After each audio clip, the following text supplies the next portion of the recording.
Okey, Assalamualaikum dan salam sejahtera kepada semua.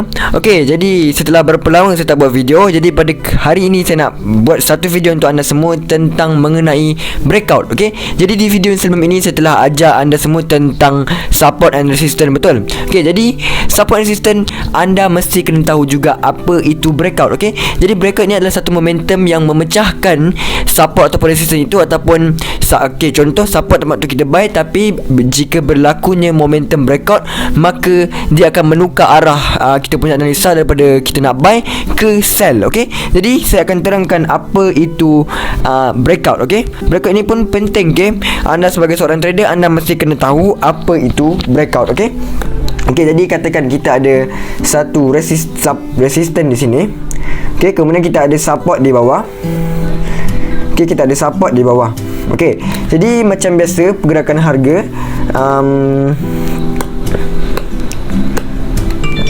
Okey, macam biasa pergerakan harga dari price dari support mencari resistance, price dari support dia naik, cari resistance, kemudian dari resistance dia turun, cari support, kemudian macam biasa di resistance kita akan sell kat sini, lepas tu price sampai support kita akan naik, kita akan buy kan, kita akan buy.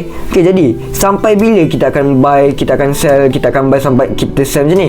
Okey, jadi ini adalah tips daripada saya. Jikalau resistance ataupun support itu telah di touch sebanyak lebih daripada 3 kali, maka sesebuah resistance ataupun support itu telah pun lemah. Okey, jadi contoh ini saya cakap ini resistance kita yang pertama, betul? Okey, kemudian ini resistance kita yang kedua, dan ini resistance kita yang ketiga, betul? Okey, jadi bila dah ada resistance 1, resistance 2, resistance 3, maka saya boleh katakan resistance ini telah pun lemah. Kerana apa? Kerana cuba anda bayangkan bumbung rumah anda ataupun ceiling rumah anda ketuk lama-lama, maka ceiling itu akan makin lama dia akan makin lemah dan akhirnya dia akan pecah, betul? Okey, jadi begitu juga dengan resistance kita. Makin lama press touch kita punya resistance, makin lama resistance itu akan jadi lemah. Okey, jadi bagi saya pada kali keempat press datang ke resistance itu, saya tidak akan sell lagi. Kerana apa? Kerana saya anggap resistance itu telah pun lemah. Okey, jadi berkemungkinan apabila press datang kali keempat, dia akan terus naik atas dan candle akan close melepasi resistance itu. Jadi apabila candle close melepasi resistance, maka itu adalah momentum breakout. Okey, bermaksud katakan ada candle bullish di sini. Okey, candle bullish yang close atas daripada resistance, maka itu kita gelar dia sebagai breakout. Okey, ini adalah breakout. Okey, breakout. Okey, jadi bila anda jumpa momentum breakout seperti ini, semestinya di sini kita akan sell. Okey, kita akan sell di sini. Kemudian di sini kita akan sell. Okey, tiba-tiba di resistance yang kali keempat anda sell juga. Okey, anda tak dengar kata, anda sell juga di sini. Okey, anda sell juga di sini, maka anda akan loss. Kerana apa? Kerana price terus naik atas kemudian hit SL anda. Jadi apa yang anda perlu buat kalau macam tu jadi? Anda kena tunggu price retrace ke kita punya resistance ni. Retrace ataupun bermaksud dia akan pulang balik ke line resistance ni. Maka sekejap saya lukis kat bawah sikit. Okey, katakan ini sambungan tadi, price datang kali kedua, price datang kali pertama, okey, price datang kali kedua, price datang kali ketiga, kemudian price datang kali keempat, price breakout.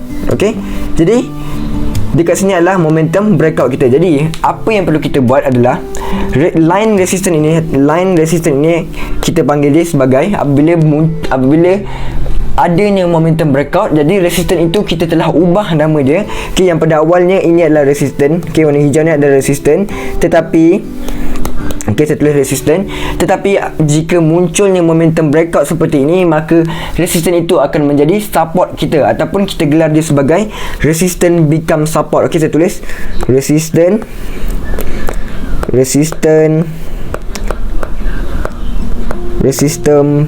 become support. Okey, anda kena tahu ini semua. Okey, resistance become support, ataupun kita panggil dia sebagai RBS lah. RBS, resistance become support. Jadi macam yang saya telah ajar sebelum ini, support adalah tempat untuk kita buy, betul? Jadi line resistance itu akan menjadi line untuk kita buy pula. Okey, pada awalnya resistance tempat untuk kita sell, tetapi tiba-tiba ada momentum breakout, jadi kita akan tunggu untuk buy di kawasan resistance tersebut. Okey, jadi kita tunggu untuk price retrace ke bawah macam ni. Price daripada atas, price breakout ke sini, kita tunggu price retrace ke bawah, kemudian kita akan entry buy di sini. Okey, kita kita akan entry buy di sini. Kemudian kita predict untuk price naik ke atas. Okey. Jadi ini adalah momentum breakout resistance. Okey, breakout resistance. Jadi anda kena ingat kalau R1, saya tulislah. Okey, di sini kita ada R1. Lepas tu kat sini kita ada R2. Okey, kat sini kita ada R3. Jadi bila kali keempat price datang, okay, ini adalah kali keempat lah. Okey, ini adalah kali keempat. Okey, jadi bila kali keempat price datang, saya sarankan kepada anda semua jangan sell di resistance yang kali keempat, kerana berkemungkinan besar akan berlakunya momentum breakout seperti ini. Okey, jadi bila breakout, kalau anda buy, kalau anda sell juga, anda akan loss. Okey, jadi sebab ni di sini kita akan sell lah. Kita akan sell. Tetapi kalau di kali keempat pun anda sell, berkemungkinan besar anda akan kena SL sebab resistance telah pun lemah, maka akan berlakunya momentum breakout. Okey, begitu juga dengan support breakout lah. Okey, saya tulis. Okey, katakan kita ada resistance, kita ada support. Okey, macam biasa. Okey, lepas ada resistance, support. Lepas tu sini. Okay, maka di sini kita dah ada di sini kita ada R1, S1 bermaksud support 1, support 2, kemudian di sini kita ada support 3. Maka sama juga dia macam resistance. Kalau dah kali keempat dia touch support itu, dia akan lemah. Okey, begitu juga contohnya kalau anda ketuk anda punya lantai yang lama, makin lama lantai rumah anda tu akan pecah, betul? Begitu juga dengan support, makin lama price touch, support itu akan menjadi makin lemah. Okey, jadi berkemungkinan besar pada kali keempat price datang semula, okey, price datang semula ke support ini, berkemungkinan besar price akan breakout seperti ini. Okey, price akan breakout. Okey, jadi bila price breakout line support ini, okey, line support ini akan bertukar menjadi resistance, ataupun kita panggil dia sebagai support become resistance. Okey, ataupun SBR, support become resistance. Okey, jadi resistance tempat untuk kita sell, maka kita akan tunggu untuk retracement berlaku ataupun price naik balik semula untuk retracement. Jadi di sini kita akan entry sell. Okey, kita akan entry sell dan kita predict untuk harga turun ke bawah. Okey, jadi pada awalnya di S1 kita akan buy, lepas tu S2 kita akan buy. Okey, lepas tu S3 kita akan buy. Tetapi di support yang keempat, saya sarankan kepada anda semua jangan buy lagi, kerana support itu telah pun lemah. Begitu juga dengan support yang kelima, support yang keenam, support yang ketujuh.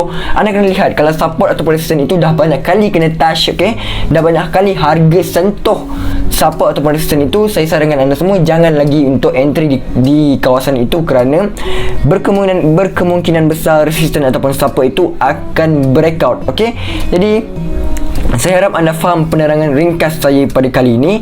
Okey, jadi anda boleh buat sendiri backtest, tengok chart sendiri, ada sentiasa berlaku perkara ini. Okey, jadi mungkin di sini saja video pada kali ini. Assalamualaikum dan salam sejahtera.